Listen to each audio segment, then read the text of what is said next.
With me today, I have from the Saronite Pain Gang Gold Division champs, number one seed, Donde. What's going on, my friend? Not much. I'm excited for us to get going tonight. Me too. This is take two for us guys. So we if we screw this up at all, it's Donde's fault. Um, I accept no blame. well, you will take it.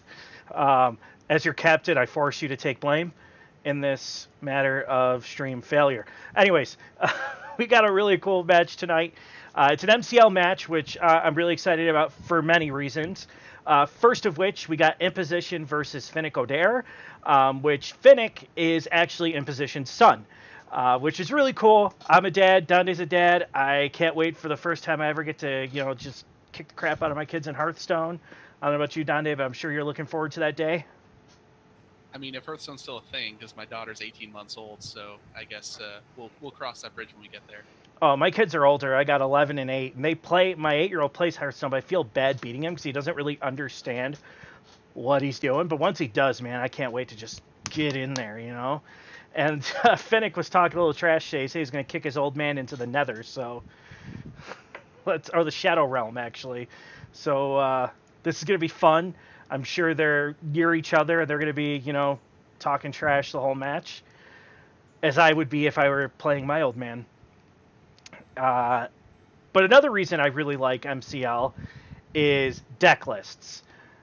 If you don't know, MCL is an open deck list format, which is great because for casters like me and Donde, we get to say, oh, look, here's the deck lists. And I just brought them up on your screen. So we can look at Finnick's decks together. Finnick is running Shutterwalk Shaman. He's running an Even Warrior. He's running a Taunt Druid. And he's running a Combo Priest. First thing that sticks out to mind for you in this lineup, Donde? Well, I think the Combo Priest is the big thing. It's definitely an interesting pick, and if you were following the playoffs this past week, it had quite a bit of success in the RAG finals, where the players who brought Priest actually managed to win pretty exclusively across the board. I think it was like 2 out of the 3 matches that had Priest. The player that brought Priest won, so I think that's an interesting pick here. Yeah, you can tell like the popular strategy at HTC Italy and going on at HCT right now, which I know probably doesn't really apply to THL, but it can apply to MCL a little bit more because you go in blind with decks pre-made. You don't see classes and then make decks. Is like a 2-and-2 strategy where you would bring 2 aggro decks and 2 control decks. Finnick didn't quite get there with his lineup. He's got 2, I'd say, can be more aggressive decks. But they're a little slower on than your traditional aggro decks and the Even Warlock and the Combo Priest, and his control decks are just fine. Yeah, I definitely wouldn't qualify anything in his lineup as aggressive. And I apologize, I misspoke. I said the Ragnar's finals. I meant the Sylvanas finals, which, Yeah. Although it is last hero standing, still applicable here. Even though we will be playing Conquest tonight, even Warlock would probably be the most mid range possible in this lineup. And the Combo Priest obviously has the power to blow you out within the first 3 or 4 turns. Although that is not typically what happens. And I think that I would not qualify that as an aggro deck in any sense of the No. imagination. Yeah, they're not aggro decks, but they are decks that can burst you down. Well, Combo Priest is, not necessarily the Even Warlock. Let's look at some of his tech choices that he decided to make. Mainly there's a couple of them in his Shaman that kind of like, well, one in his Shaman that kind of like little questionable for me anyways, is the choice to cut an Acolyte of Pain for the Zap. With Shaman, especially Shutterwalk Shaman, you want to get to your Hemet as fast as possible, so that way you can get to your combo as fast as possible. And Acolyte of Pain just helps you get there. It's really good with Volcano. It'll draw you 3 cards, clear the board. It's just really good on an empty board as well. Zap is an okay card. I mean, it's a 0 mana card, so you can cast it whenever. It doesn't really matter. It does overload you a little bit, but that's just kind of one little thing with that list I saw that I wasn't too crazy about, but we'll see how it works out for him. Anything that you see here that you'd like to point out on the Shutterwalk list? I think in that list, it seems like it's more tailored towards an anti-aggro line, or an aggro lineup, I should say. It's got Wild Pyromancer in the Zap for Yeah. a good combo, but he's not running Paladin. I should say in position is not running Paladin or anything that would be Right. exclusively aggressive, though Yeah. the Warlock could very well be aggressive as far as he's concerned. However, they're both banned in this case. They're both banned. Spoiler alert for our viewers, that both Warlocks will not be seen tonight. So I guess that's just a product of the format that we have here, because you don't get to see the classes before you make your decks. You make your decks and you submit them as your decks. You don't submit classes, you submit decks. So I guess that's just a product of the format here that we're seeing. With his Druid, he's going for the old school Taunt Druid. He's not going for that sweet new hotness big Druid, which Nick, our 2-seed in Starnet Pain Gang, showed us big Druid a couple weeks ago, and it was just like a revelation when he brought it out, and he was just doing really well with it. And I know you took a liking to it, Donde. What do you like about big Druid versus the old school Taunt Druid? I find that I still don't get enough credit for introducing Big Druid, and I know you may think that Nick did that, but that was me. Just one of your many incorrect opinions, such as what to put on top of a hot dog. You ask any member of Starnet Pain Gang, and I swear to you, they will all say Nick showed us this deck. Well, that's that's fake news. Oh, fake news. Oof. But yeah, I mean, this deck, it's fine. It's just your standard Tundra. He does have a little bit more ramp with the Greedy Sprite in there versus, I don't even know what he would cut for that, honestly. He's not really running the MC Techs. I don't know if this deck really runs MC Tech, honestly. Well, he's running one Ultimate Infestation, and typically it runs two just for redundancy, even though you rarely ever want to pull both of them from hand. Tundra doesn't run any Ultimate Infestation. The ones that I've been playing. Oh, this is this is also it has Master O-Card in it too, which is not. I guess this is more of like a middle ground between what you would see for a big Druid list and a Taunt Druid list. Yeah, this is just old school Taunt Druid, but he's got the Greedy Sprite. Oh, you know what? He cut the Ferocious Howl for the Greedy Sprite. But that was a tech choice primarily. I feel like that wasn't on a core card for the deck anyway. So definitely some choices he made here. Greedy Sprite is interesting, and actually ramp up, baby. Will be pretty good in this lineup considering he's not going against anything too aggressive, so it'll probably trade pretty well. Yeah, ramp up. And I really like the Crazed Alchemist in the Priest deck. It could turn the Night Scale Matriarch from a 4/9 okay dude into a 9/4 oh my god, I gotta kill this or I'm gonna die dude. That and the Drakes as well, the Primordial Drakes. I mean, or even the Twilight Drakes for that matter. It really has a lot of targets, which is nice. It's definitely a good card in that deck. I would like to see him flip the stats of some minions and then drop down a fat Drake on the back of it. So you can't get through the Drake and you got things that are going to kill you. That is how Priest gets the job done a lot of time with that deck, and it's definitely frustrating to be on the opposite end of it. Yeah. Let's take a look at Imposition's lineup. Imposition's he doesn't have the sweet new hotness Heal Zoo. He's just got the regular old school Zoo. But interestingly, he does have Blood Reaver Golan.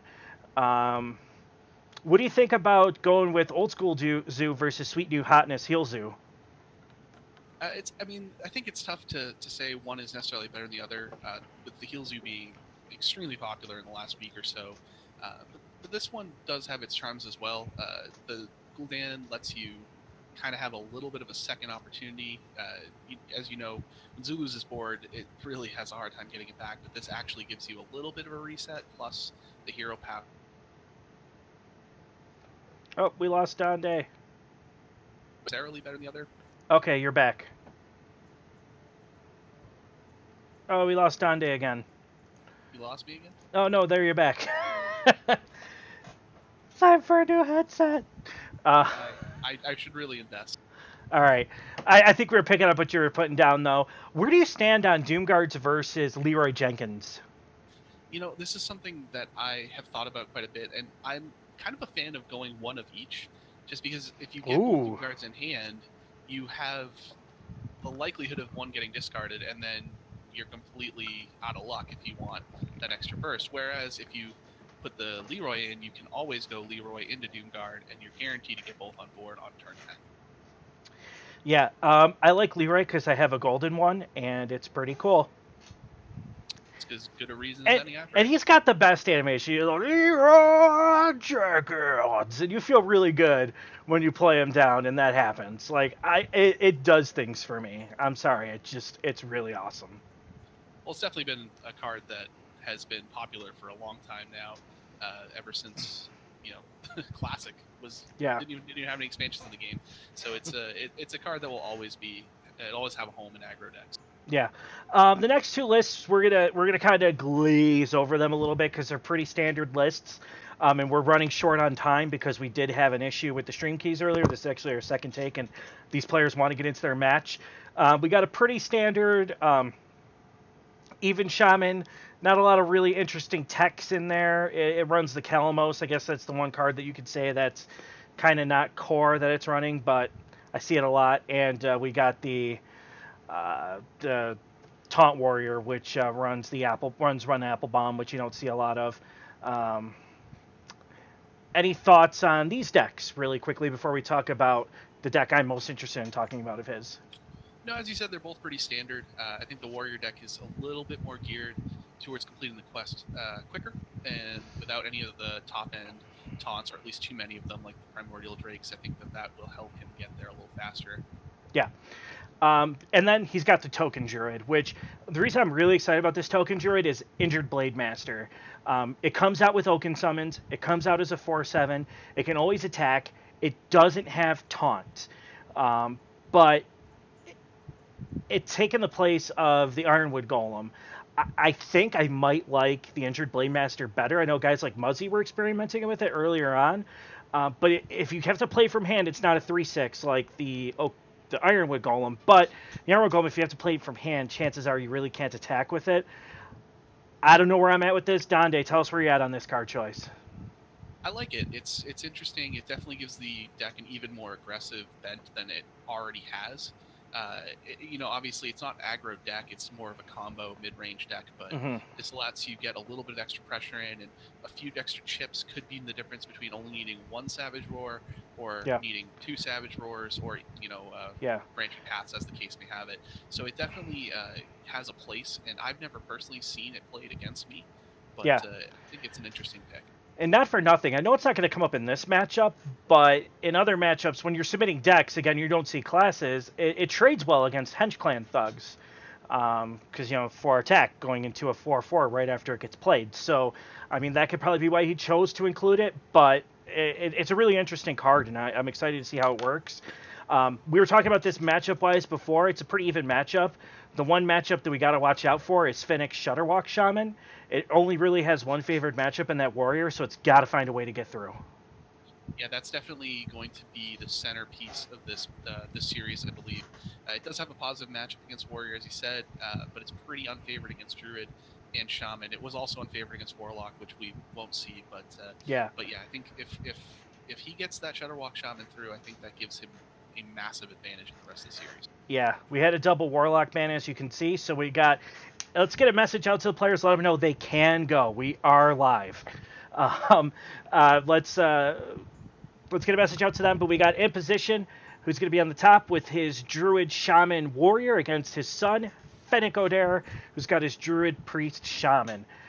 Really excited to get into this match. I will let you guys know that I'm experimenting with a way to flip the hands on the top of the screen. I'm going to keep a close eye on it. If it doesn't work out, I'll cut it off right away so you won't have to wait 10 minutes for a fix. But I just got the message that they're going in, so we're gonna hop in there and we're gonna get some spectating done. Donde, any final thoughts before we get into this?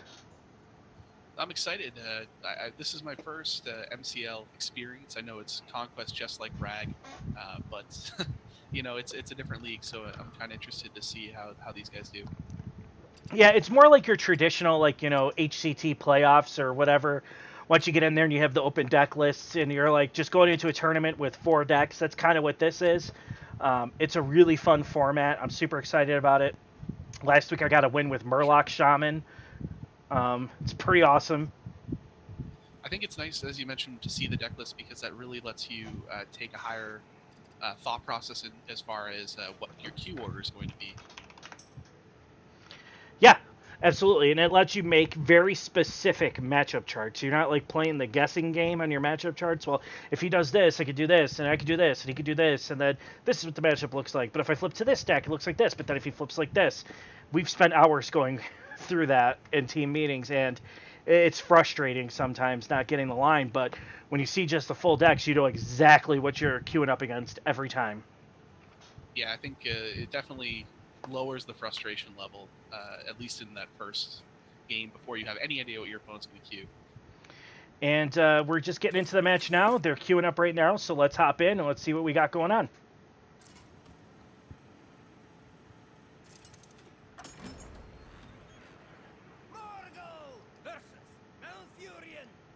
Oh, I gotta spec in position. Oh no! I have to fix my spectate, guys. Just hang on for a second while I do that. I spec'd in the wrong order. So I'll be getting the spectate up in just a second. You want in position on top, is that correct? Yes, I do want in position on top. You've been on the run all day. So talk to us about what you're seeing. So right now I am in on Finnick's hand here. He is playing Druid, and it's going to be up against the Shaman to open. All right, I'm loading in right now.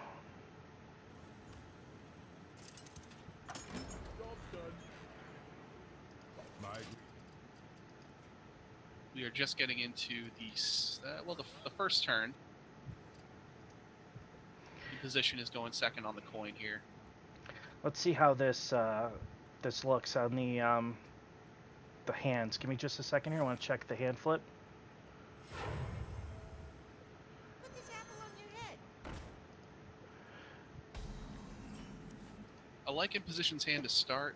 He definitely has the right pieces for an aggressive open. You see he played Knife Juggler there, and he's got the Merc Spark Yield behind it. There's definitely an issue a bit with Finnick's hand. He's going to be a little bit slow with Nourish, but no other ramp before turn 5. Yeah, it looks like the card flip looks okay here. I could probably give a little bit more room on the names of the cards. So let me try to get that out a little bit. See, Finnick is going back and forth here. I think he's considering whether to drop that Spellstone on the Knife Juggler. All right, I'm really sorry, guys, that I'm not paying attention to the match. I'm just trying to get the screen up. It looks like that's as good as it's going to get, but hey, at least they're all facing the same direction. All right, so let's take a look here. So, ooh, couldn't get that to stick when you pick up the Flame Tongue Totem. That feels a little bad. Interesting that he chooses to Totem instead of developing a 2-3. Yeah, I think knowing his opponent isn't going to have really a target for that Merc Spark Yield, it's pretty much just something that you want to hit face with. I think that probably was the better play there. Yeah, I like developing a minion a little bit more personally, but I mean, Finnick has no way to clear it, and he's certainly not going to naturalize a totem. No, I know think he's hovering it, but he's not going to do it. No, absolutely not. This definitely plays well into Finnick's hand, though, so to speak, with not having enough ramp, but a slow start from in position. Even if it's a bit self-inflicted, I think this ends up helping Finnick tremendously. Yeah, I agree. You can Totem and then play the Flame Tongue. It pushes some damage right now. If you get Healing Totem, it's going to stick for a bit. I like getting it down. Having already seen the one Spellstone there, the Knife Juggler seems like a good play to me. Yeah. Knife Juggler into Totem, which is exactly what we're going to see here.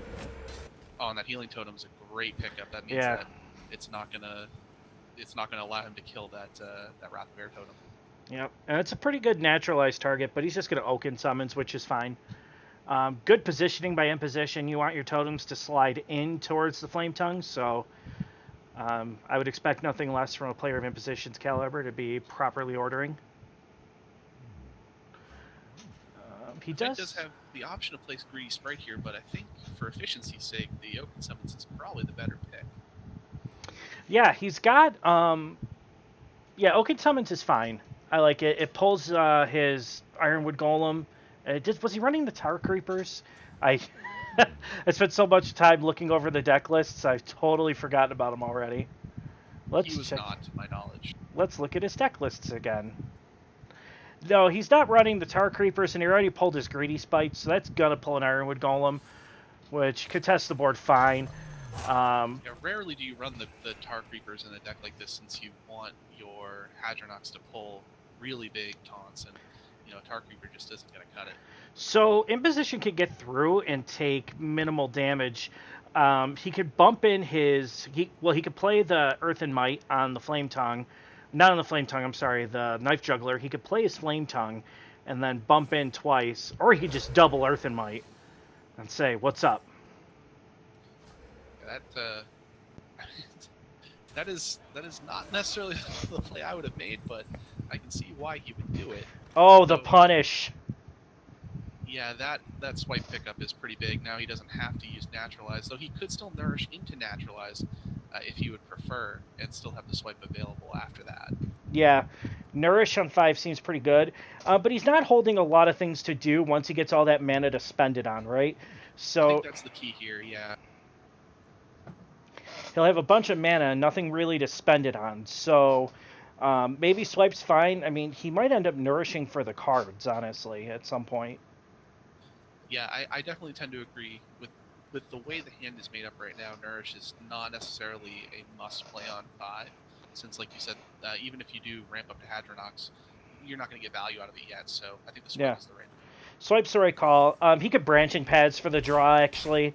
So if he wanted to, he could have Branching Pads to Naturalize. You're not going to Naturalize a Totem, kid. I don't... it's not going to happen. There's too many more high priority targets like those Sea Giants that are going to come down. Yeah, that Naturalize has to be held for either the Hadronox or the Sea Giant. Yeah. That's one thing that Druid... There's only one Sea Giant, is that correct in this deck? Yeah, there's only one Sea Giant, and that's something that Druid has always struggled with, is removing big minions. Especially like single target removal. So outside of Mulch, that's like the only card I can ever remember them getting, and that wasn't even that great. Because you'd just always give your opponent a Deathwing. Well, Naturalize is one of those cards too that has been around obviously forever, but it doesn't necessarily see a lot of play just because giving your opponent 2 cards is rarely good.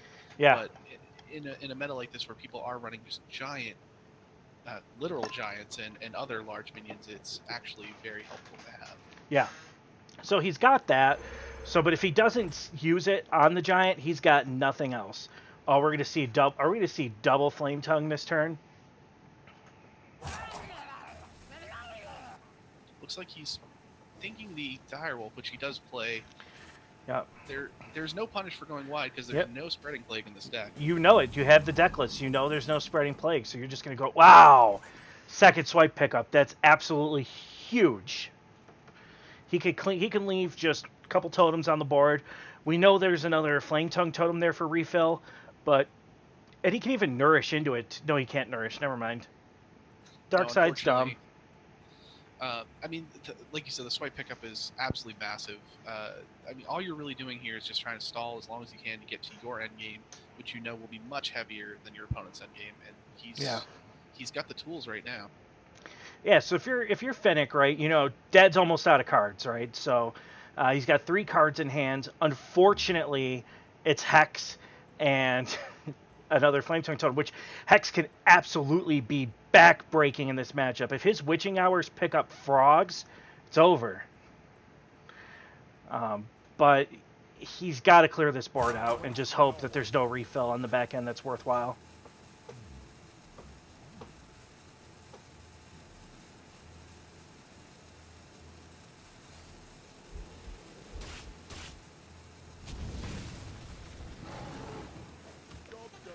All right. I feel like we've seen this board before, Donde. Just the 2 little 0/1 totems. Yeah, just kind of a bit of a reset there. Oh, a little bit of emoting between family. It's good. Good stuff. Oh, he's gonna try to push as much damage as possible this turn. He knows both swipes are gone, so there's no punish to this right here. Yeah, it's gonna be hard to erase a wide board until he can actually get board presence of his own. But Yeah. that's a pretty helpful card. Not this turn, of course, but the Lich Yeah. King will definitely be. It'll soak up that hex for sure. You can nourish into branching paths here, so that you could do that now. You could draw a card, get some armor. I think no matter what, the nourish has to be the first play. Yeah. Whether you're drawing or you're gaining the mana crystals, it's time to get rid of that card. It's never going to be more valuable for you than it is right now in the context of your hand. Is there a situation where you nourish into branching paths here? Oh, absolutely. I think that's exactly what you do. And you draw a card, and if you're happy with it, you take some armor. If you're not, you draw another card. Well, you definitely draw first, without a doubt. Yeah.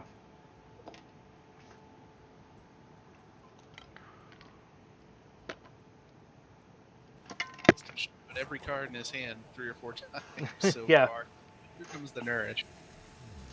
He just showed his dad every card that he can play in his hand. Oh no!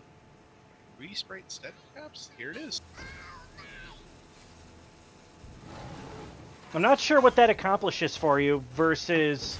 Because Healing Totem's out there, right? So that just gives you an armor and a 3/1 on the board.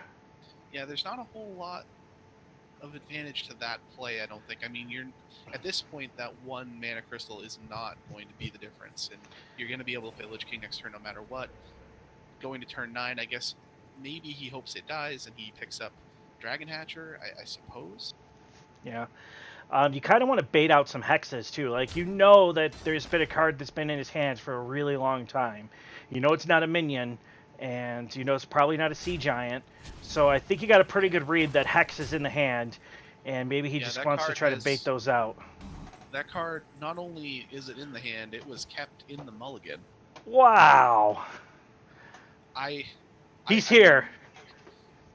Could you have asked for a better draw than that? I don't believe you could have. No. He can question all he wants here, but there's no other play. O-card has to come down. Yeah, that's it. That's the only play. You bring down your O-card. It only gets you a Dragon Hatcher, right? That's fine.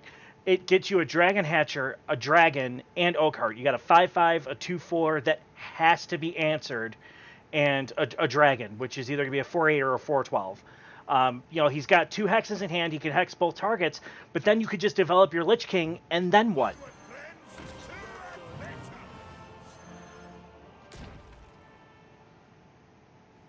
Let's see what it pulls here. It's either going to be a Drake or a Sleepy Dragon. It's a Drake, which I guess is a little unfortunate because you'd probably rather play that from hand. Since Oh, it does have absolutely. AoE. Yeah, absolutely. Rather play that from hand. But any port in a storm, my friend.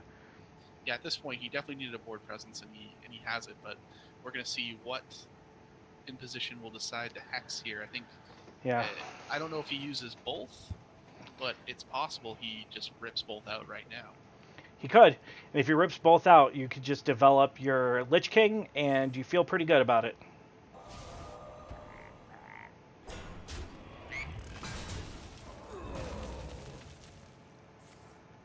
Yeah, we're going to see both. Yep, so now you can just rip out the Lich King. I think the most crucial thing, though, is that really stunts the high end of Hadronox. Now it's a 1 in 3 chance of him coming back from Witching Hour. Yeah. Well, there was always going to be that. Provided he had both hexes, of course, which we know that he did. Yeah. Well, I mean, they always have them, right? I mean, that's what you have to assume. You have to assume your opponent's going to have both of them. That's very fair. Yeah, I think we just play the Lich King here. It's a big 8/8. Both hexes come down. Yeah, with no hexes, I mean, Lich King is going to absorb quite a few of these totems. He does have the Fire Elemental to take a little bit of the damage off of his minions, but oh, you draw I still think first. Lich King is the right play. Yeah, you draw first. But yeah, absolutely, Lich King's the right play, unless he finds an 8-mana Mega Lich King, which summons 2 Lich Kings, and gives you... I think if Primordial Drake gets drawn, I think you play that to clear... Oh yeah, absolutely. You'll play the Primordial Drake. Why you gotta ruin my... Why you gotta ruin my Mega Lich King joke? I assumed that jokes had to be funny. Oh God! You see how he talks to me, guys? This is constantly. Just so you know. Yeah, Fire Elemental's gonna do some work here. He's got the Pangang in hand. I'd like to see that golden, but, you know, Gold Division champs, that's just me.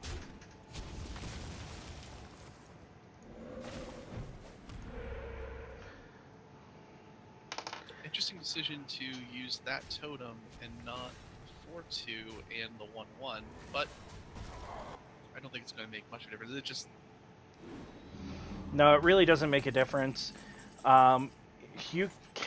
Is getting back a Lich King enough to spend 10 mana on this turn? I don't know. But what else can you do? I mean, you got the branching pads and the spellstone, right? So yeah, the branching paths will make that spellstone able to take out the 6/5 for sure, and it'll give you 12 armor. So you're basically just saying, hey, look, I'm giving myself 2 or 3 more turns to draw the things that I need. That could very well be enough. do you just take the draw and then the 6 armor? I mean, it kind of does the same thing, right? Not necessarily. If you take only 1 set of armor, then the spellstone won't be able to kill the 6/5. Oh yeah, that's right, 'cause you only have 4 damage.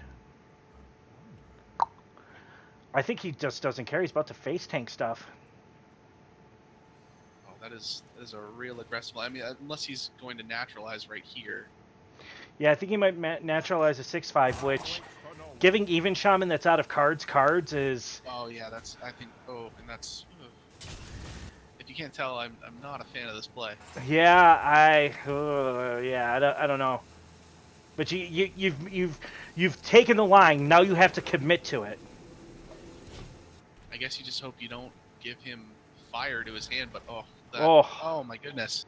Well, he was top decking. Oh man. Yeah, so now that Kalamos is online if he wants it. The Lich King is playable. Hagatha, you're not going to play that right now since there's no real reason to. But just having it, I don't see a spot where in position doesn't get the job done from here. Yeah, he always gets it done at this point. The only real chance that Finico Dare has is to get value out of Hadronox very quickly and consistently and repeatedly at this point. But consistency is not going to be a thing with Witching Hour only being a 1 in 3 shot. If he was playing against me, it would be basically 100%. 100%. Sorry, that's a little salt. Yeah, no, that's how it works. Your opponent has 100% RNG success. Like, you have to assume they're going to have 100% RNG success, or you're just going to lose. Well, yeah, there's something to be said for always playing for the worst case scenario, though. As you said, it does seem to occur a lot more when it's against you. But that's just a personal bias. Or it's just a truth. Do you think Imposition went this route so we can have a fully golden board and just flex a little bit? Well, it does take away the activity of Kalamos, and he has nothing in his hand that will let him use it. So that basically just made it a dead card there. I mean, it's still an 8 mana 7/7. It is, but it's an 8 mana 7/7 that doesn't do anything immediately. I'm trying to see if there is a lethal out to Lich King, and Death Coil is 1 mana short. So you've given your opponent 4 cards over the last 2 turns, and you haven't really stemmed any of the bleeding.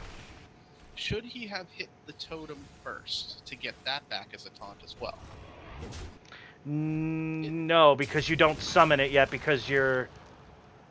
Oh, that Doom Pact. That's a good pickup. No, because you don't summon the totem because you didn't control it. Oh, but now he has more frogs that are going to die. Sorry, I was thinking of... Yeah, I was thinking of when the Frostmourne eventually dies, but you're right, it would not have come back this turn, but it would have come back eventually. Oh, 2 more frogs are going to die. That is very true. Yeah, that Witching Hour is going to continue to be even more of a crapshoot, I suppose. Oh, I think you kill the frogs if you're Impo. Like, your... Fennec has no armor, right, whatsoever, and the only way he gets back into this game now is Witching Hour. He doesn't have any more Nourishes left, but he could still Witching Hour Doom Pact, which he'd be happy to do. Witching Hour Doom Pact could really swing this game. Yeah. All depends on what comes out of that Witching Hour, though. Well, you can't hit the Pain Gang first because, no one hits the Pain Gang. Sup. But because if you res it, you just kill it with the Doom Pact. Do you wrath a target first to take 1 less draw, or 1 less burn, I should say? I don't think you care about the burn at this point, do you? Probably not. I would say with that play, he's not planning on doom pacting. Nope.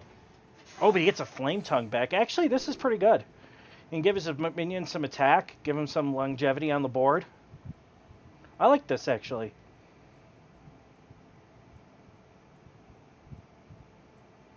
You still had a... realizing at this point that he has to be the aggressor at this point. He's got Yeah. to start dealing some damage. He can't just sit back and wait forever. But you have to Witching Hour because you have a 1 in 3 right now, and you have to take it. No, don't kill your frog! Oh boy, no, that's not the right order. Oh no. Oh, don't kill your frogs first. Oh no. Did he not get the attack? He did not get the attack off. Oh, Imposition got an elemental down last turn, but Hagatha's just good here. I mean, this is definitely optimal use of Hagatha. Foul the lake and curse this land. I didn't get to analyze it, but I feel like there could have been a little bit more efficient trading.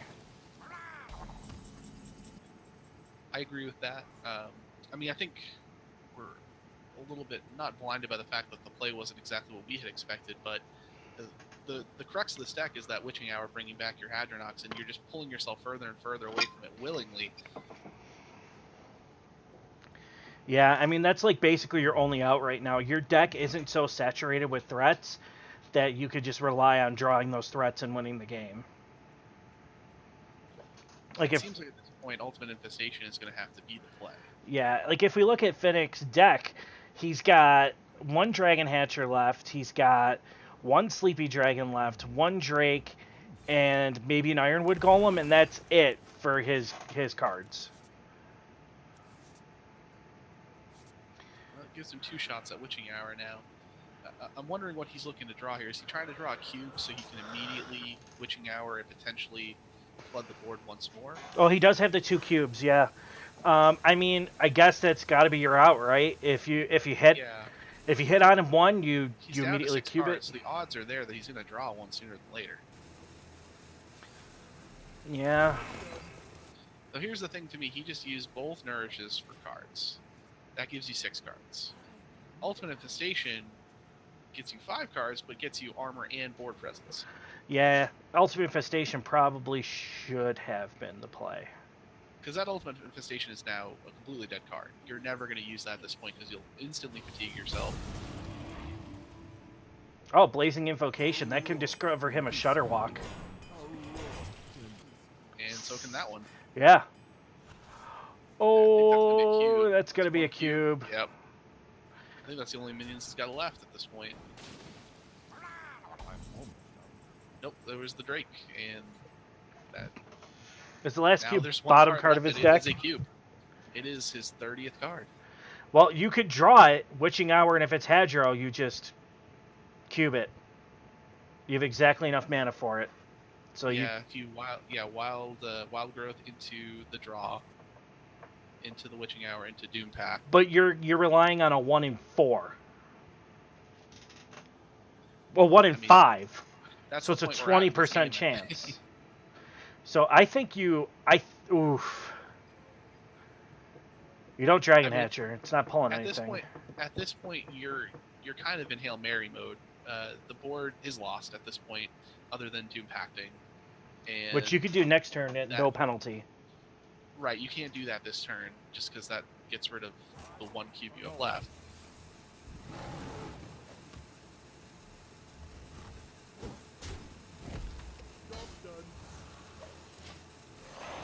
Just chooses to break the Divine Shield on that, which I guess would have broken anyways. I don't know if you really needed to pop it down to 1.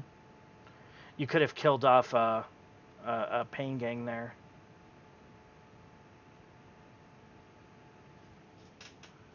Ooh, this is gonna be backbreaking. Yeah, that's definitely gonna get through. Oh, Blazing Invocation's gonna come out. We're gonna see some Battlecry minions. Hopefully we'll get some Shudderwalks. Got some emoting going on in chat. Oh.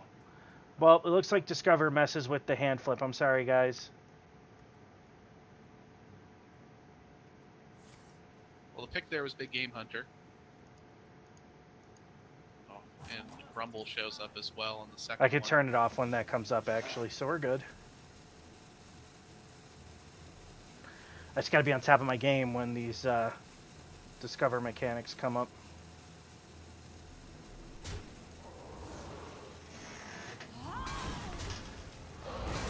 He takes the Hot Spring Guardian instead of the Grumble. I guess there isn't really much of a reason to want your cards to go back to your hand. Nope. Yeah, you just want to continue to own the board, which Yep. at this point he will. Yeah, you could just now you doom packed here. You risk nothing. Well, is there a world where you just Sleepy Dragon? It gives you another card to bring back eventually If you do hit it. I think you just Can you- ultimate infestation and commit honorable seppuku. I think the other thing too is that he now has several cards in his hand that you just cannot possibly play around, since Hagatha is generating random spells at this point. He could easily have another Hex. He could easily have a Silence. And if he has a Silence for your Sleepy Dragon, then you just spent one turn doing absolutely nothing. Yep. He can also easily have a big game hunter. Which we know he does. Oh no, he's doing it. No, Big Game Hunter doesn't do. Oh, he's killing himself. Big Game Hunter does not kill a Sleepy Dragon. I think you had an out. I don't think you had to commit to seppuku yet.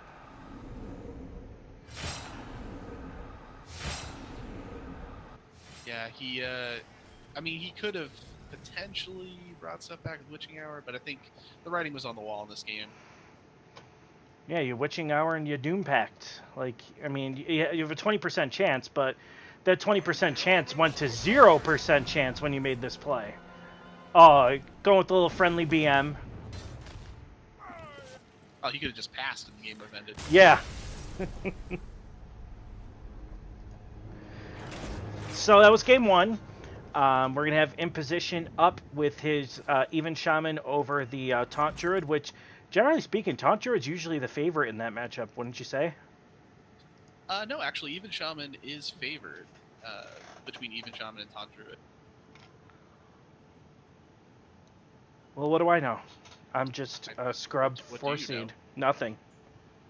I think it's a tough matchup for Taunt Druid to win, as we saw when Even Shaman just has a way to establish board early and consistently come back on the board, even if you do manage to clear the board. But you don't have a whole lot of mass clears. You've got the 2 swipes, which he used very early. I was hoping to see if we would see some Mecha Jiraxuses come out here, but unfortunately, both Warlocks got banned. Would that be Mecha Jiraxi?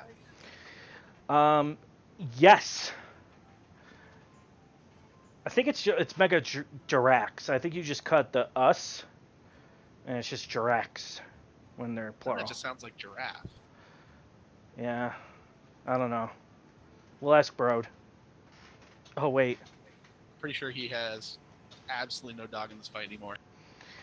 feels bad. While we're waiting for them to queue up, what did you think of that Boomsday Project release video? I thought it was really good. They always do a pretty good job with their release videos.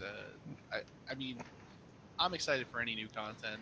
By the time we get this deep into an expansion, you're just kind of craving a new meta. Yeah, but this was the first one without Brode, and you know that there's a lot of pressure on them to really deliver a great video without Brode at the helm, and I thought it was fantastic. So hats off to them. Definitely.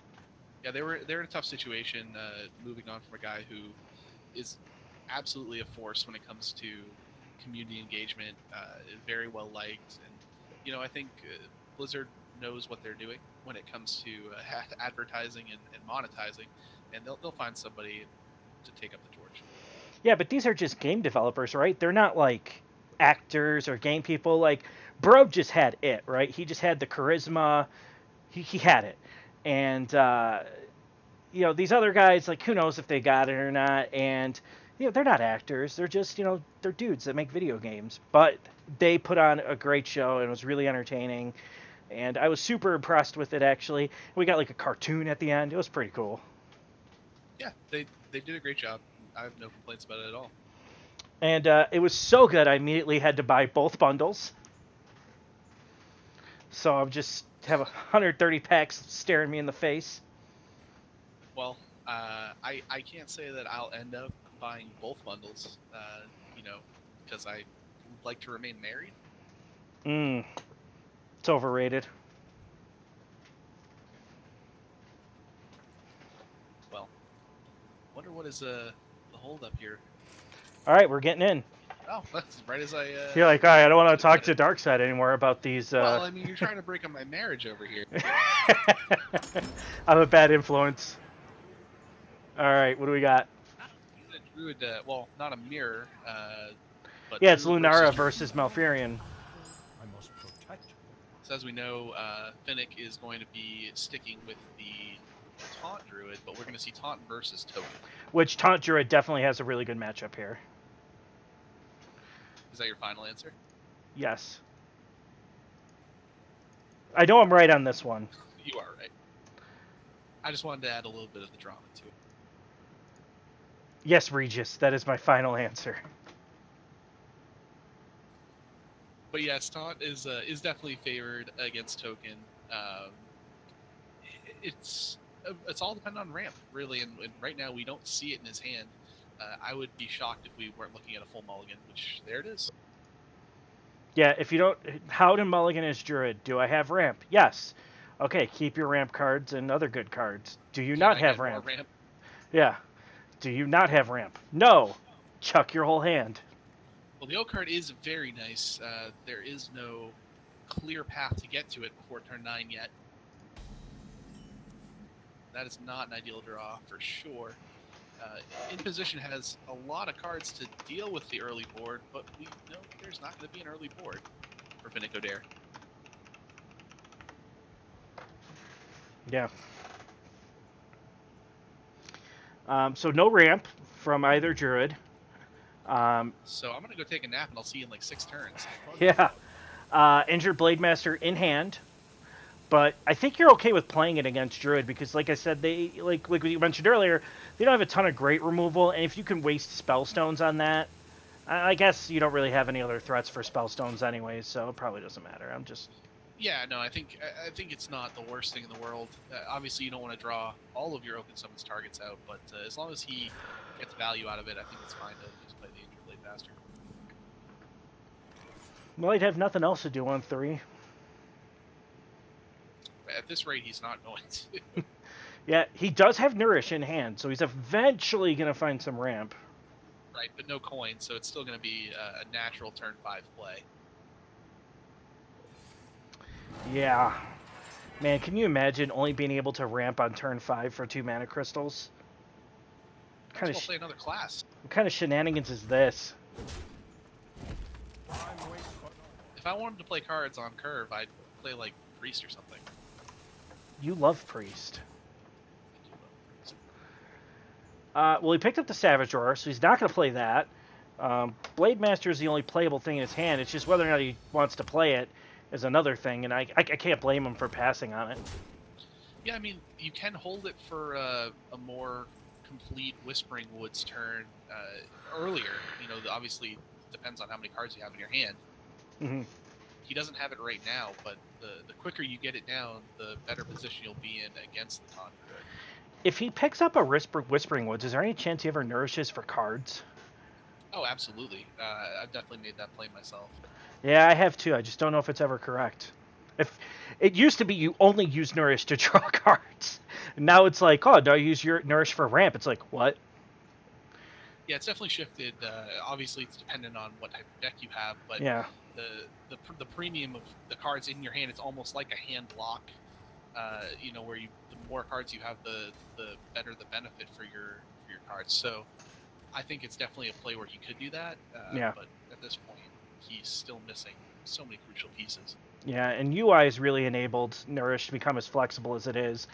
But if you're as sick as UI as everybody else is, there's a really cool tournament coming up called Darkstone that may not have a UI. It depends. I don't know. We're banning some cards. Wonderful shameless plug right there. I really appreciate it. You got to get them in when you can, my friend. If you enjoy the extremely witty banter, at least from my part, Dark is kind of not as witty. But we will both be casting that, so feel free to tune in. What? Well, to be determined. I don't think the date has been picked yet. Soon, TM. You fit right in at Blizzard. I do have an announcement coming up after the weekend, just of what cards are going to be banned and when it is.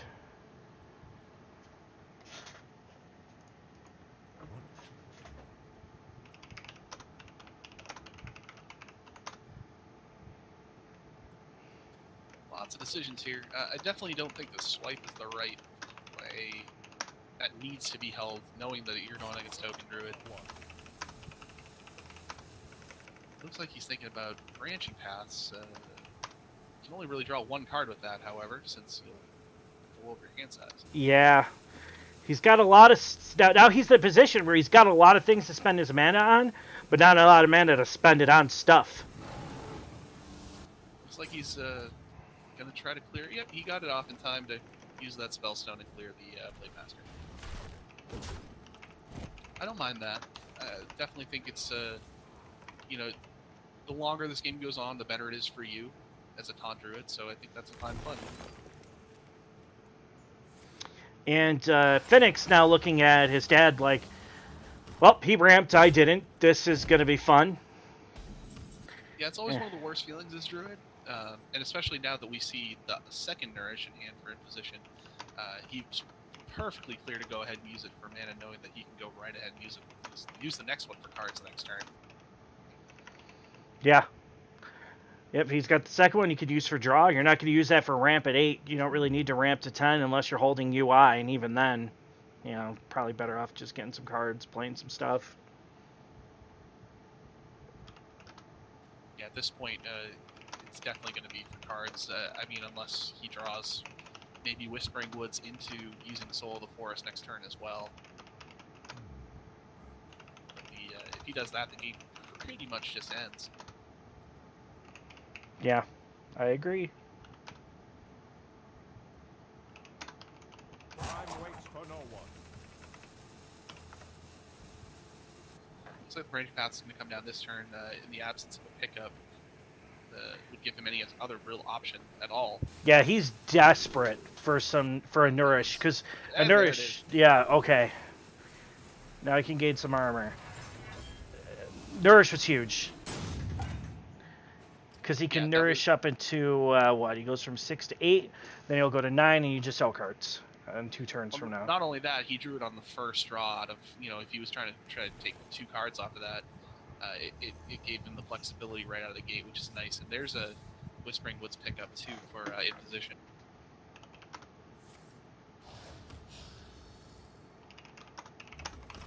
And now, we're going into turn 6 here, and Finnick is still on 6 mana.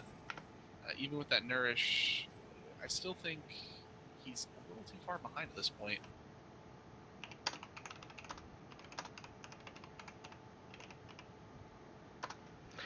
Yep, he is a little... Yeah, he's got the Nourish, he's got the Wild Growth, but like you said, he is a little behind. I mean, next turn that Whispering Woods is coming down, Soul of the Forest, and there's no way for him to clear it off completely. He can clear off the first wave, but then you're leaving up all the tree ants after that, which is just going to swing right into your face.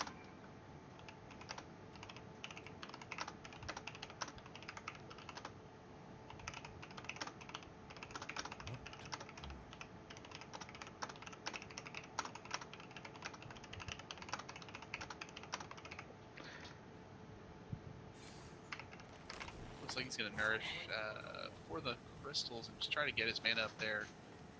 Give himself as many choices as possible. I think that's probably the only thing you can do. Yep. Well, he could still Oakheart next turn, and that's pretty good.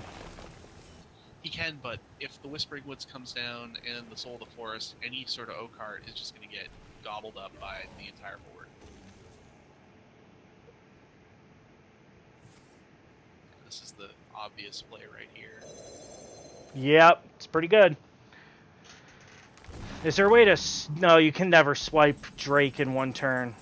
No, unfortunately. I mean, if he Oakheart's here, then whatever comes out for defense is just going to die to a few of the minions, and then he'll still have the 2/2s left. Actually, I wonder, is it just even lethal now that he's got both Savage Roars in hand? Oh, He's got Savage Roar and Branching Paths.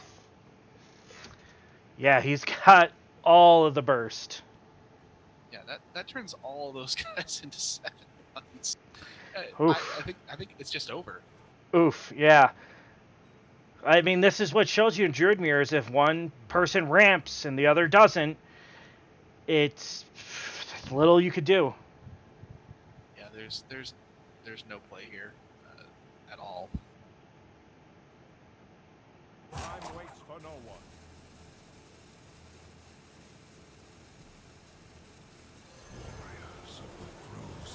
Yep, that is game. Yeah, but you had no outs if you were No, Finnick. absolutely not. No, in position played that as well as you can.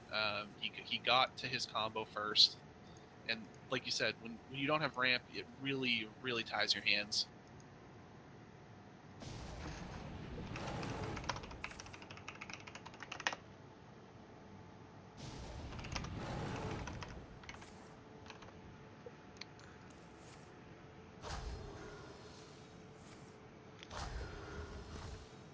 Yikes.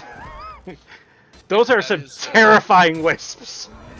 That is Oh. a lot of damage really fast, and I mean, that's what this deck is built to do. He's even alternating which ones he attacks with from which side.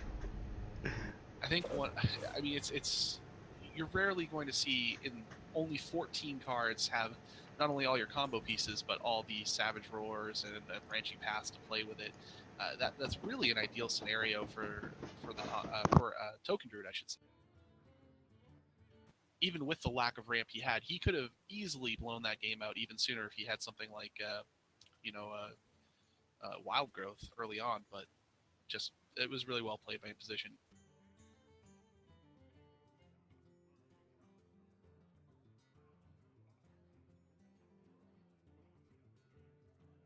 So now we're looking at 2-0 lead for Imposition. We already know that Finnick Odair is going to have trouble getting his Shutterwalk Shaman through. Yeah, but he's got to queue it now. If you're going to queue it, now's the time. Because you know Warrior's the only deck left on the other side. Yeah, that is the one winning option as you said there.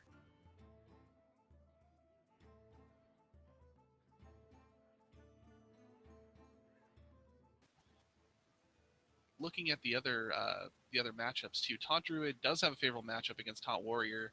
Combo Priest is an unknown quantity according to Vicious Syndicate. Mm-hmm. And I mean, you have to think that with Combo Priest, it can often come out of nowhere. So even if it is unfavored, it still has that possibility of somehow you just spike all the perfect cards and just mow them down. Looks like we're about to start game 3, and it's going to be the Shutterwalk Shaman as you predicted. Yeah. It's the best matchup for Shutterwalk, and it's your only chance to get it through. And you got... hand is really powerful. Yeah, I don't think you keep much of it, actually. I think you just keep the Hemet. The Hemet is definitely a keep, and I think the Hagatha is definitely a throw. But do you keep Grumble knowing that you don't run Sandbinder in order to pick it up? You're going to draw it once you get the Hemet off. That's fair. I mean, this lets you pick up some healing rains and other board control tools that you might get in your earlier. I mean, really just healing rains, right? That's the only card you're really worried about that's 3 or less that you don't want to destroy with Hemet. That's definitely the most important card. But then again, Warrior is not going to pressure you tremendously in the early game, so healing rain might not necessarily matter. I will say Yeah. I don't have as much experience playing Shutterwalk Shaman. I crafted all the cards and then didn't hate myself enough to play it. So I don't have as much experience unless I'm getting blown out by it on the other side. Well, I mean, it's not necessarily early game, right? But you got to think, when you play your... Oh, man, he tossed Hemet?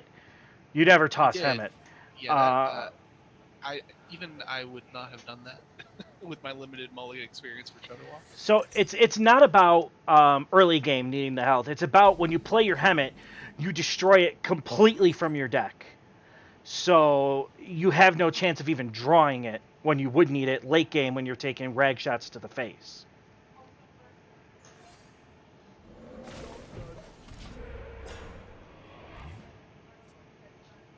Fortunately for Finnick, he does pick up a couple card draw options with the Manatide Totem and the Farsight, so he's not. It could have ended up worse, I guess, is what I'm trying to say there. Yeah, I mean, he did pick up a Manatide, which, I mean, in a sense, we're saying it's good because it helps you draw your combo pieces. But you know what else helps you draw your combo pieces? Hemet Jungle Hunter. That's true. Like, I mean, he does pick up the Healing Rain too, so it's kind of a moot point all around, I suppose. yeah. Man, so I'm a degenerate. I play a fair share of Shudderwalk Shaman. I like OTKing people and getting the salt, and then I like accepting the messages after the match to get the salt messages. But man, like, so I play a lot of Shudderwalk Shaman. I would never, ever throw Hemet against a Taunt Warrior. I'm sorry, I blacked out in the last 20 seconds with you talking about how much you love just blowing people out with salty messages and stuff.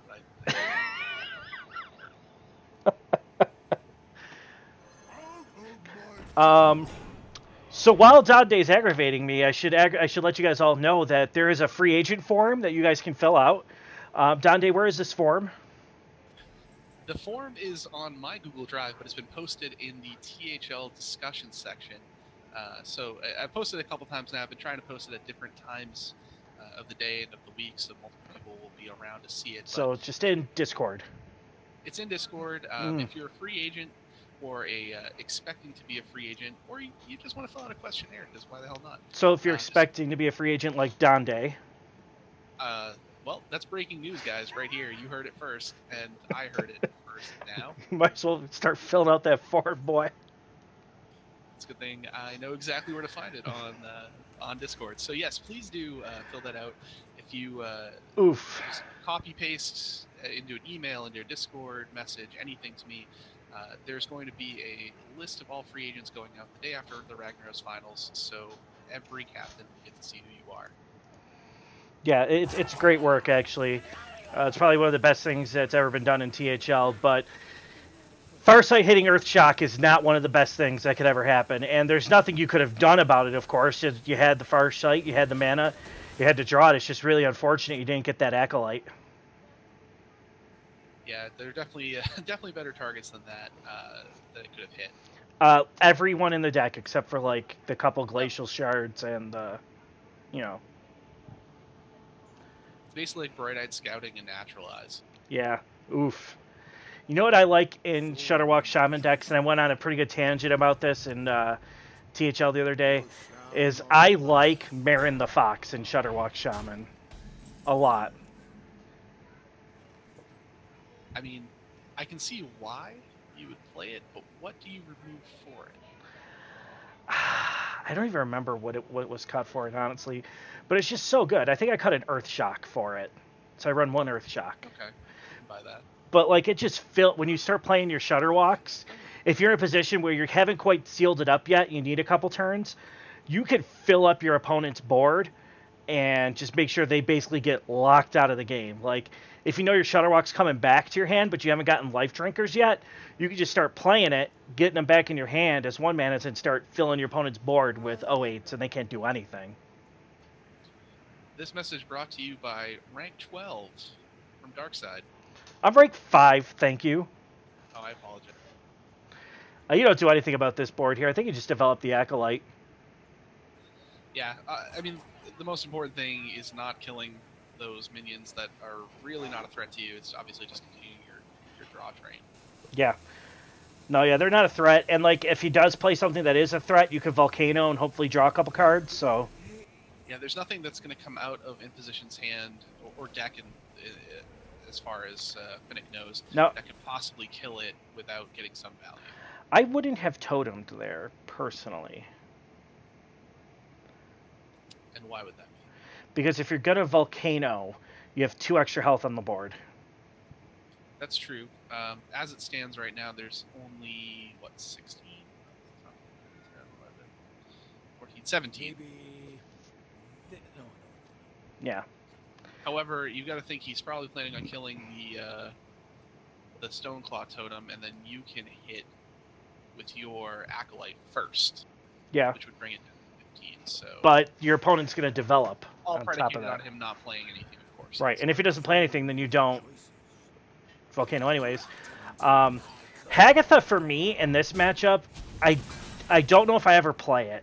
And the reason is because if you get to the point where you are playing your Shutter Walks from hand and you have all of these cards in your hand that you're not really going to play a lot of, your hand is going to get full and you're not going to get back as many 1-mana Shutter Walks as you would like because you're going to keep getting spells and things like that.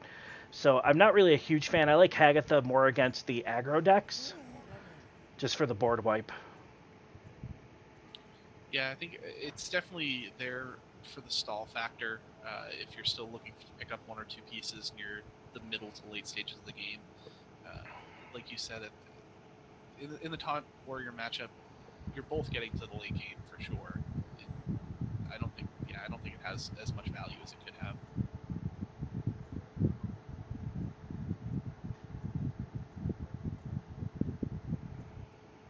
Yeah. You can get your Zola off here. I don't know if there's anything you really want back.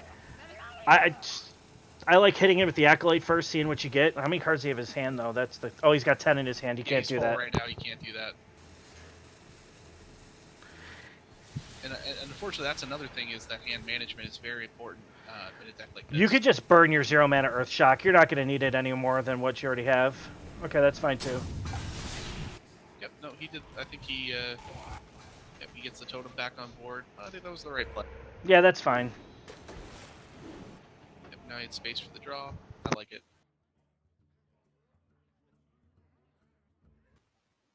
I think just kind of glancing at Imposition's hand here, he's got the Phantom Militia for turn 9, or turn 8, I suppose, if he wants to coin it out. That will really, really ramp him into the finishing of the quest. He's got the Corner Sentry in hand right now, so he could very easily have this thing done on turn 9. Mm-hmm. Yeah, Phantom Militia's key to that. He doesn't really need any more card draw, really. He's just got to finish his quest as fast as possible and hope if it kills his opponent before he finds all his combo pieces. Maybe. I was actually going to ask if you slam the Acolyte here to deny 1 extra card, and well, he's actually going to burn a card for sure. Mm-hmm. Yeah, absolutely.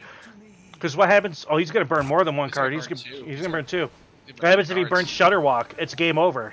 Well, series is over right there. Well, oh, and Rumble is pretty much the next worst thing. That's it. Yeah, because that no, not necessarily. Zola hitting. It's like a 1 in what? Walk. Oh, it's a very poor chance, but it's still a chance. That was rough. I mean, do you recalibrate at this point and say, my win condition is now Hagatha instead? No. How is Hagatha? It's not much of a win condition. You're taking infinite rag shots in the face. How is Hagatha a win condition? Infinite lava bursts. Are you going to run them out of hero powers? You might get tired of clicking the button. I don't know.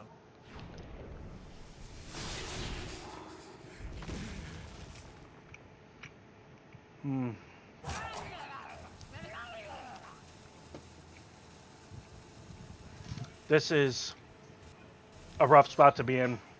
I mean, he has to start connecting with damage at some point. I mean, because your only other option is 1 giant Shutterwalk board, but then that's just going to get brawled. Yeah, it does. Hand management is so key in combo decks, period, let alone just Shutterwalk. Yeah, you have to make sure there's no possible way your opponent can ever overdraw you. And if you are in a position where you can get overdrawn, you have to make sure it's not... You already have the pieces that you need in hand, and you say, all right, I'm fine with whatever's in my deck getting tossed. Yeah, I can't tell you how many times I've played Togwaggle Druid for fun, and I've, UI'd with 9 cards in hand, and my opponent, emotes me like, oh, that was a mistake. And it's like, I'm burning your cards, dude. I can tell you how many times I've played Togwaggle. Is that 0? I do not know Togwaggle. Oh, you should try it. It's a lot of fun. I don't feel like 1600 Dust is worth it. Oh, I pulled one, so F. I pulled the golden one. I pulled the regular one, disenchanted it. Pulled the golden one, disenchanted it. Realized that Togwaggle is actually seeing play. Thought about crafting it. Spent like 300 gold on KNC packs and opened it. You know, if any of your kids are tired tonight but they can't sleep, you should probably tell them that story.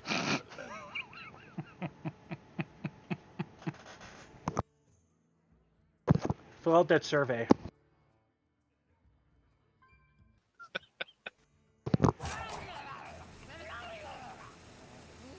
I don't see a way out for Fennec here. Yeah, it's not looking good. I mean, obviously, I would like to think that we're not just kind of watching a funeral march at this point, but that's really the way we're headed.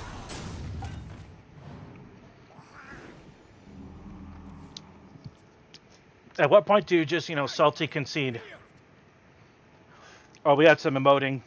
I mean, I would imagine that the emoting we're seeing here is nothing compared to the actual trash talk happening in the room. Yeah. Oof. There's the quest. Yep.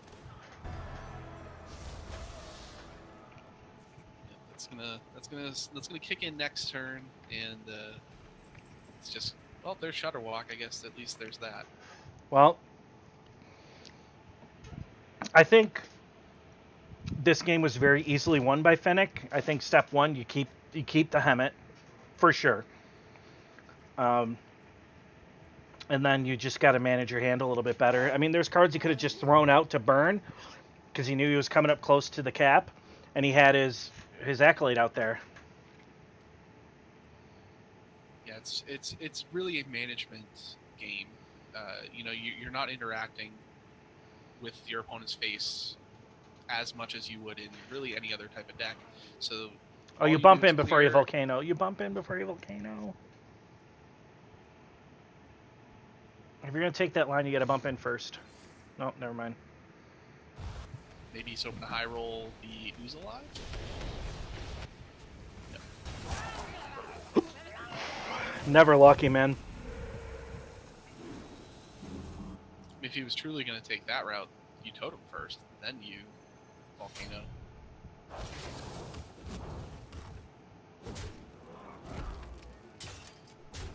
I was gonna say, is he gonna leave the totem up and just no respect? No, you want that 100% shot to face. I mean, if you have a minion on board and it's you, it's 100% that shot hits your face.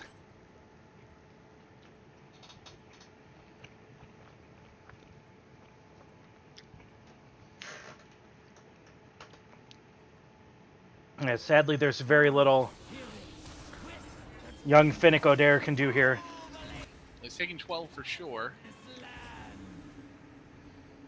Yep. Time for our favorite card. How long can this go on? Probably about 2 or 3 more turns, to be honest with you. But how long can the Serenite Pain game go on? I mean, when do they die? Use another volcano, I guess. I mean, we're gonna see Shutterwalk at some point. He's gonna have to play the Life Drinker first, Serenite. Those are the plays this turn, I think.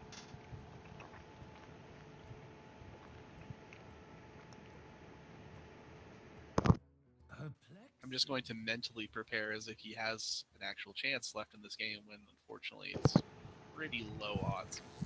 Yeah, I mean, he's trying to set up. Look at that lava burst. I told you. But you're never getting 1-mana Shutterwalks, which is...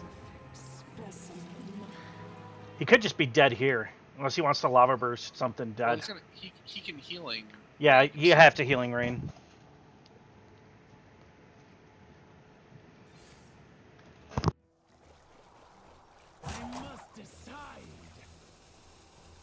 I think you just pitch out that totem, Totemic Might, but yep.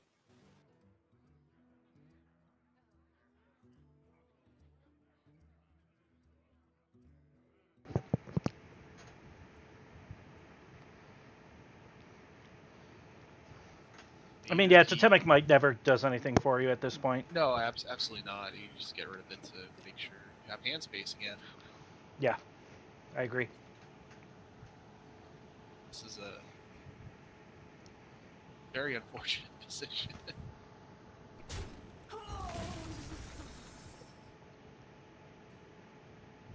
A lot of people had mentioned that Finnick tends to meme a little bit, but we didn't see any actual meme decks tonight. We saw nothing but meta decks.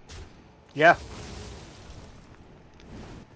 I've actually been kind of curious myself as far as someone who doesn't play in MCL, this being my real first exposure to it.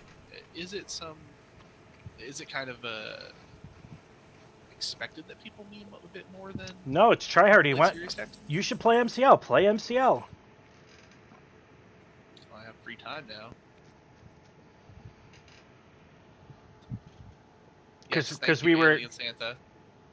we were charitable and we decided to let someone else win the RAG championship this year. Yeah, I mean, I guess while we're here, big shout out to ATL. They crushed us 2 weeks in a row.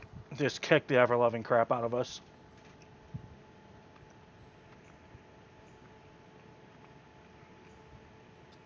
Volcano can come down here if he wants. He's still far behind. Perplexed? Well, you have to play the Volcano and you have to Healing Rain.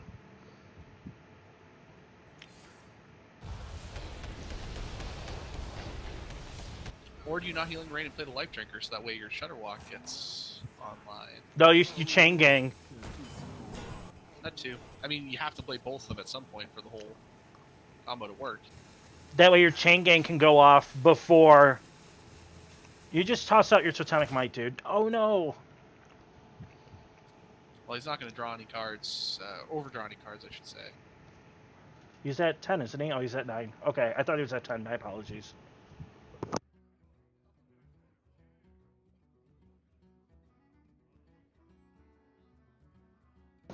Yeah, there's not really much left to discuss with this matchup. He's just going to throw out some warpaths and then press the button. Yeah, the next few turns is, just make sure you order right and get your hero powers to face. Nice little raptors. While we're waiting here Yeah. for the inevitable end, why don't we take a look at the Ragnaros playoffs? Yeah, go ahead and do that. Let me pull that up. Well, Farsight doesn't help. No, it Just- does not.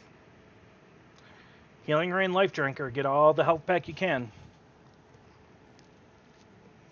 So as everyone knows, we are in the semifinals for the Ragnaros League. We have Team Next Level versus Hot Pepper. And right now, we have 2 matches in. Suzuru has taken the 2-seed matchup versus KD1215. That was a 3-1 win.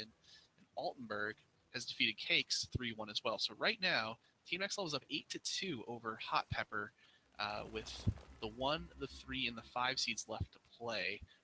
They are looking at a sub this week in the 5 seed. Team Next Level is, I should say, in Hybrid CECA, a player I'm not personally familiar with. I don't know if you know anything about them, Darkside. I don't. I think they're a sub this week. Well, they are sub this week. I just didn't know if that was somebody who I just had never seen the name of. But Don't play the Crushing Hand. Ooh, getting the Healing Rain is huge. It might not matter, but it might. well, the game's going to go on at least 2 or 3 more turns. You've bought yourself But- at least that much time. I think looking at the remaining matchups in Team Next Level versus Hot Pepper, I mean, Iron Fire versus Try. Try's been absolutely just beasting through everyone the last few Yeah. weeks. So as good as Iron Fire is, I think that will be a very good matchup. I mean, have you Cardigan versus Jammies is a great matchup as well. Have you seen the cat that is Try's pitcher? That thing is awesome. No wonder he's been beating everybody down. It's the power of that sweet cat. I can appreciate cat pictures as Avatar. I mean, cats are cool. If you don't think cats are cool, I don't want to be your friend. But Try's cat is like, it's like gnarly, and it's his actual cat, so it's pretty legit. So that definitely is the right track for Team Next Level to make the finals.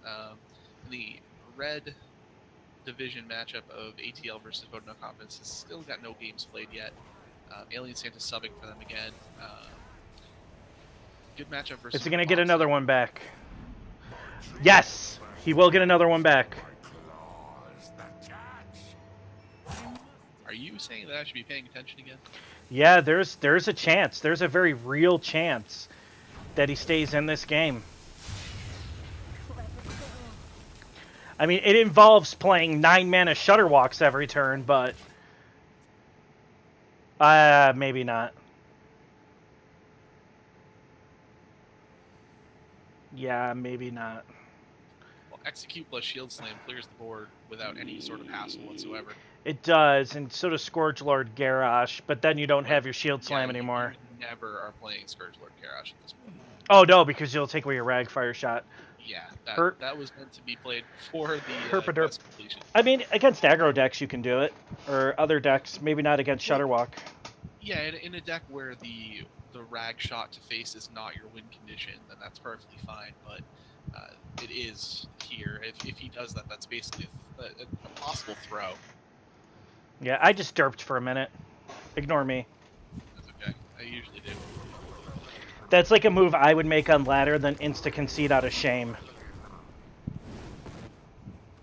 You can't see it right now, but I'll make the Obama not bad face and nodding my head at you. Okay. I think you just Shudderwalk again. But, I mean, why not, right?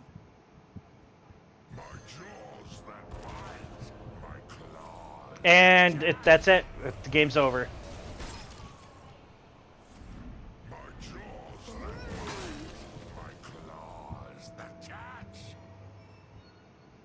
The game is over. I suppose it's not necessarily 100% over this turn, but it certainly has been pretty over for a while. You needed to chain those Shudderwalks. Oh, absolutely. And you had to hope no rag shot hit you over the top. Brawl, Execute, and Hero Power. And it's over. So that's going to be a 3-0 sweep. Man. I'm gonna have to call CPS an imposition after this one, man.